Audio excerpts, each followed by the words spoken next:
How was that, bro? I was watching TV, drinking wine and eating pizza, and I found out, just like everybody else that wasn't there found out. I found out in the news, right, by watching TV. I was like, wow, this is going on. Yeah. This is crazy. I wasn't there because I got charged for a crime that I actually did commit. I burned a Black Lives Matter banner, you know?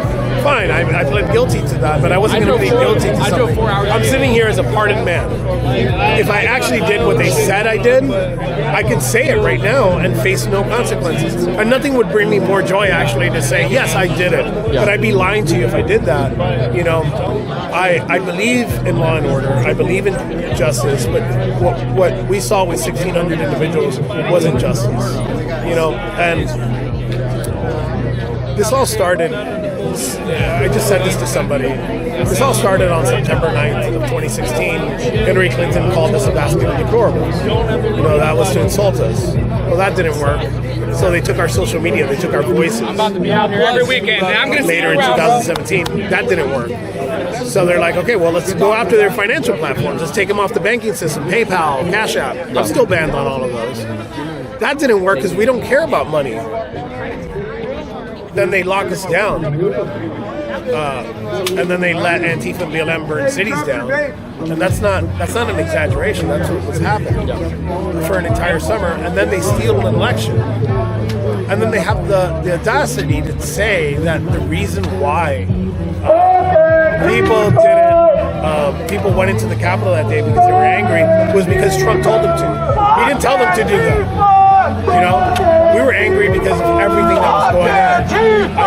I don't agree with what happened at the Capitol, but you need to see what made it happen. You know, so we need to be clear about that. And last thing I want to talk to you about is the Proud Boys. Are you a member, just to be clear, are you a member of the Proud Boys? Yes, I am the president of my local chapter. We don't talk about our national structure, but I can't tell you one way or another if we do have a national structure or we don't. Can you talk to me about what the Proud Boys are? Because the image online is that it's a racist organization. Take me through the beliefs of the Proud Boys. Well, first and foremost, if they want to go a deep dive, I suggest they go on Grokpedia and actually see the truth through Grokpedia, which is pretty accurate. It shows the bad, the good. But what are the Proud Boys? And it's a pretty simple, very wide mission statement, and it's to make better men. How do you make better men? You make better neighbors, better sons, better brothers, better husbands.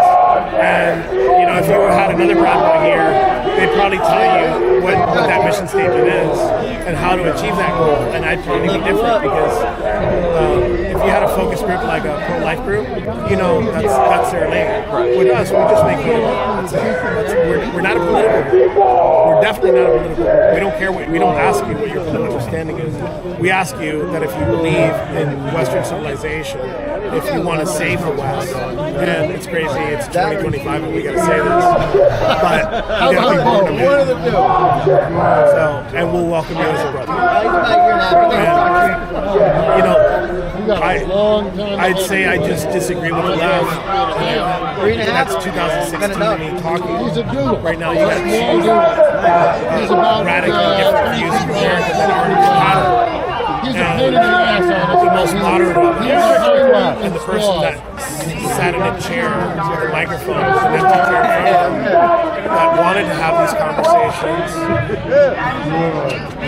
isn't with us anymore.